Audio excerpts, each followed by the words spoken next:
I've had a ton of people ask me over the years, how much footage can someone expect on a mill, you know, at LT70? And it's hard to give someone an exact answer because there's so many variables that go into that. So what I want to do is give you some scenarios and tell you my experience, and you can make judgments off that in comparison to how you want to, you know, play the game and buy what you want to buy.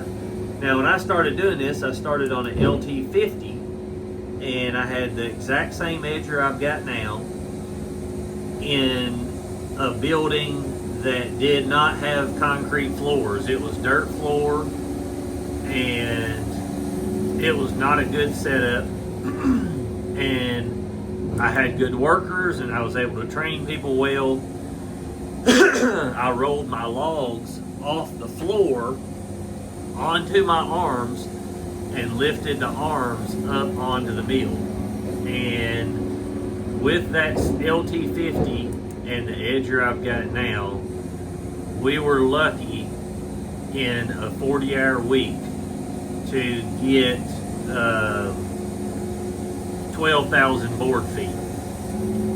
And that was really pushing everything to the max because it was just not an adequate setup.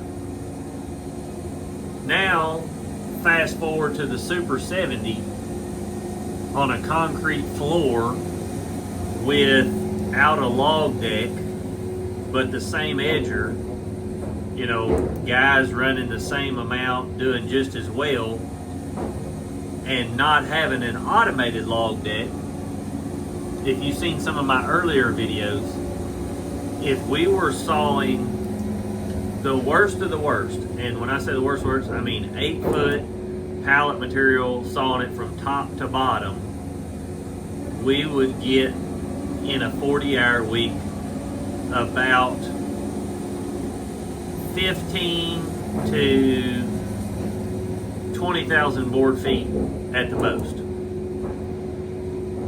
Now, if you look at our setup now with an automated log deck and the same edger, same mill, on the same material, on 8, some 10 foot in there, but mostly 8-foot material, we'll get anywhere from, and this is on pallets, sawing it from top to bottom, no cants, no cross ties included, just lumber.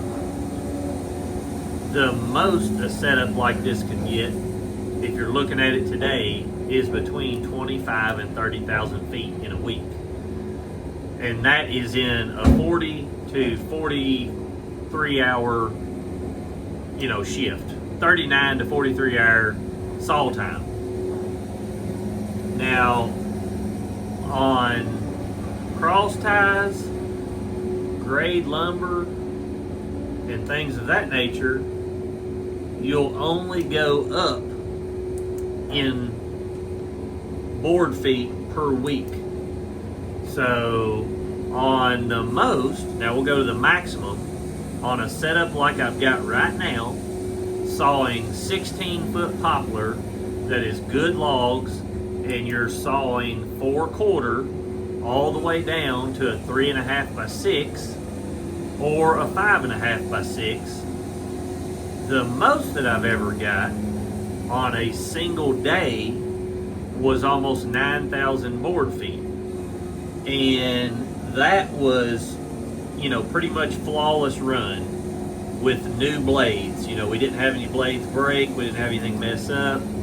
Everybody come back from lunch on time. And that's not just one day, I've done that repetitively. So I'm not just telling you mystical numbers that can't be reached.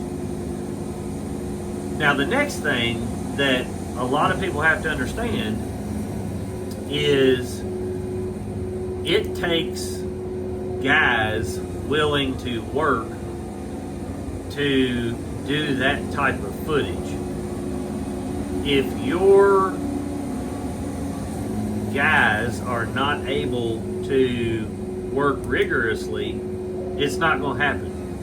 if your edger is not a diesel motor or an electric motor and it can't push them boards through from front to back in a few seconds, it's not going to happen.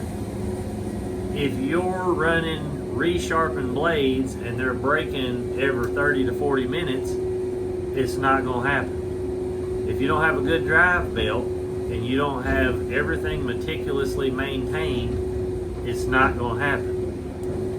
So when you're looking and you're asking these variables, those should give you some ideas. Now, everything comes down to setup, and can you get the material out of your way in time? Can you keep going continuously? You know, the main problem I see is the mill's cutting great, but the edger's either too slow, or there's older guys working and you know you just can't run them as hard, or you know the mill's drive belt it's squealing or slipping, you're losing power. And when you start to push these mills fast, when you start to really push them hardcore, you're going to find out where the weak spots are. And so if you want to meet, you know, reach maximum production on something like this, you've got to make all the variables be easy to deal with. So if you're someone that is sawing 16-foot poplar and you're hoping to get that number repetitively, you need a good edger, you need a building long enough, because when you're, this is the thing, if you're doing it in a setup like mine and you're wanting your guys to stack that,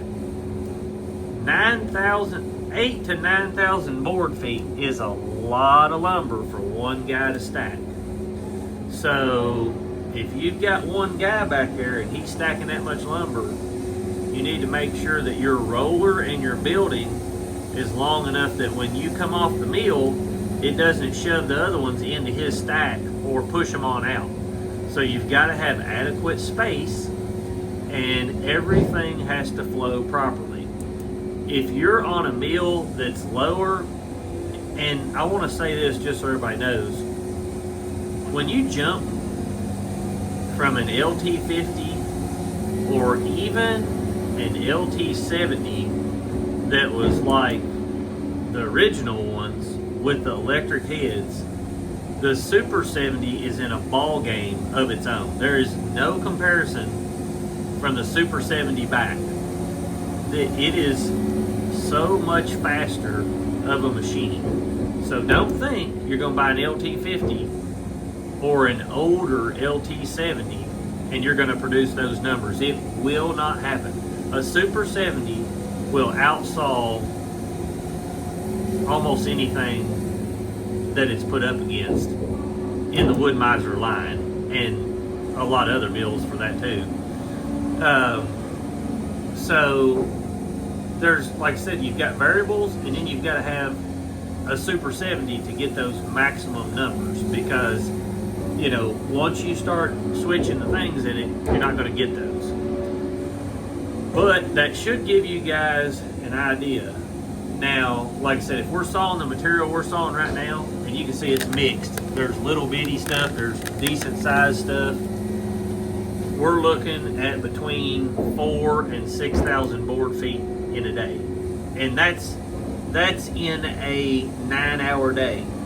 So, I don't know how, you know, you run, but we're between 8 and 10 hours a day, and just say 9 hours average.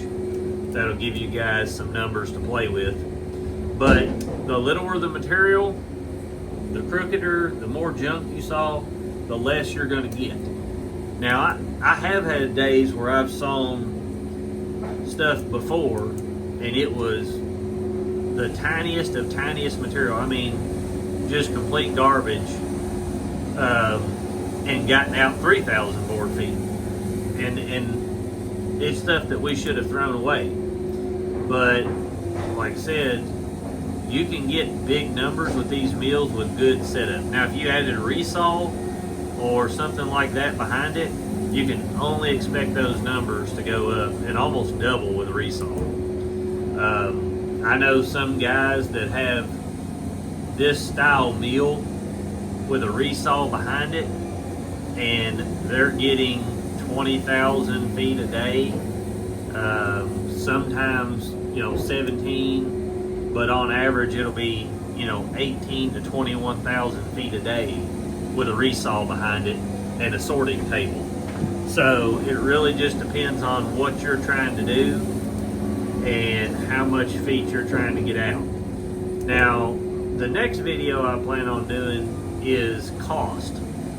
How much it costs to run one of these mills, and then why going backwards costs you more, as in a production setting. And if you bought an LT50 versus an LT70 Super, it's insane how much more you can saw with an LT70 for the same amount of money that you're paying to saw on an LT50. But I'll give you those numbers and you can kind of do what you want with them. Hopefully this helps some of you and will give you an idea of what to purchase.